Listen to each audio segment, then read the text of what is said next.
Hello, everybody. Scott Golden here with the Pro Wrestling Logic YouTube channel and the World Class Championship Wrestling Review Series. We continue through the month of July, and there's some good action on this particular episode, which is the 23rd of July, 1983. We've got all the way back to the beginning of 1982 available if you're interested. In an episodic format, so hopefully check that out. Anyway, July 23rd, 1983 is our episode for this particular edition, and Lola Gonzalez, the Mexican women's heavyweight champion, versus Vicky Caranzaro, easy for me to say. Better match than you would expect from women in 1983. A lot of back and forth, a lot of holds being traded, a lot of speed-related moves and the like. Lots of near falls. Interesting because I think women in the Mexican region were being trained almost in a Japanese style, in the more athletic style. Women here, obviously, trained predominantly by Fabulous Moolah up through the 80s and into the mid-90s. Women in Japan getting trained a certain way. Women in Mexico seeming to get trained in a certain way. You know, you see a lot of head scissors, a lot of hair pulling, but here you see much more near falls, strikes, just a quicker pace, arm drags and the like. You still see the slower moments, but they are 30 to 60 seconds. They are not, the entire match being slow.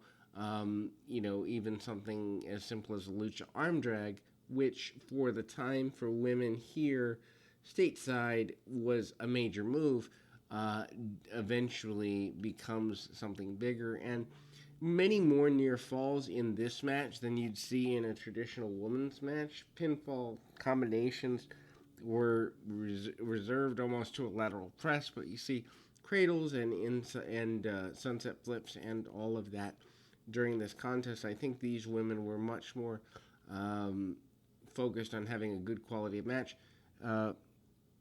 Vicky Caranzaro walks away, your new women's Mexican champion. We move into Sunshine and Jimmy Garvin on David Von Erich's ranch as a stipulation of the loss earlier in the past few weeks. Garvin and Sunshine have to be the servants of Von Erich for a day. They are required to dig ditches, wash dogs, and also manage to haul hay around. The vignette is super entertaining. Jimmy Garvin complaining the entire time. Sunshine made to look extra weak, extra feeble, and incapable. She complains about wanting to go home many times, Jimmy not having any of it. We then move into a match between Johnny Mantell and Michael P.S. Hayes. Again, Hayes, a guy who everybody sees him as kind of the heat getter and the talker for the Freebirds, but when he's allowed to wrestle, Hayes has so much more talent and pizzazz and ability than I think he's given credit for. Mantell, who is known primarily as I don't know that I'd say catch-style wrestler, but submission style / mat-based technical catch-as-catch-can style wrestler. Hayes hangs right with him. Hayes obviously sells to the point of maybe overselling a time or two, but it's better to oversell than undersell. They go at it for the first several minutes of the match, and Hayes not afraid to cheat and does so many times throughout the contest. Hayes also, every time he gets an advantage, got the Freebird strut thing going. Really just a fascinating guy, and if you want to be a mid-card heel, I think he's a wonderful guy to watch. The match itself, they give him about maybe 7-8 minutes. And it's interesting because the match never drags. The match never feels like it's a negative or anything like that. Hayes does walk away with your victory, which for a guy who, you know, everybody thinks isn't that big a deal, to walk away from a victory on with a victory on TV, is bigger deal than a lot of people give credit for. Chris Adams and Terry Gordy up next. Interesting clash of styles. Adams obviously been featured primarily over the last 3-4 months or so, but with smaller opponents. Gordy probably the biggest opponent that he has faced thus far.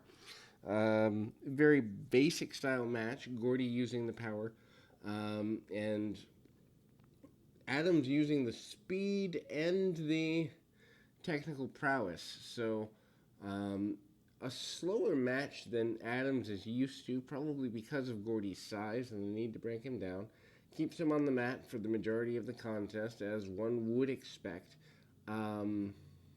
Just interesting in that, to the degree of, ultimately being in a position of, I don't even know if I would say authority, Gordy kind of would be expected to do better in this match than he does. We actually do see the first senton that I've seen, splashing senton, is by Von Erich here. When I say, not Von Erich, Adams. When I say first, I'm meaning for the time period, obviously done in Lucha, but in America, I'm not sure a backsplash senton was done in 1983 all that often.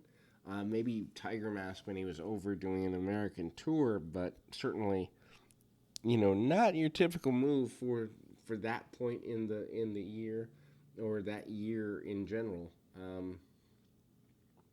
And then we see a German suplex by Chris Adams, and Adams does actually walk away with the victory off a German suplex over Terry Gordy. Gordy, of course, beats him up afterwards, but a huge nod there. Then we move into Buddy Roberts versus Bruiser Brody. The agreement is the bounty is still on the head of Roberts, and that is to pull the headgear and the hairpiece off of Roberts, proving that it is in fact a hairpiece. And Brody, who is partial one half of the tag team champions, I believe, still at this point. One thing I don't like about World Class is that they don't always acknowledge the title switches on television. So you may watch TV week to week and not know who the champions are. The big boots by Brody. Brody going for the hairpiece early and eventually does get it and win the match by proxy. And then Iceman King Parsons gives him the $500 as agreed upon, and Brody says he didn't do enough, that he did not remove the headgear and the hairpiece, gives half the money back, and we close the program with that. So Brody, an honorable babyface in Texas in 1983, and we close here with that. So till next time, keep your feet on the ground, your mind in the moment.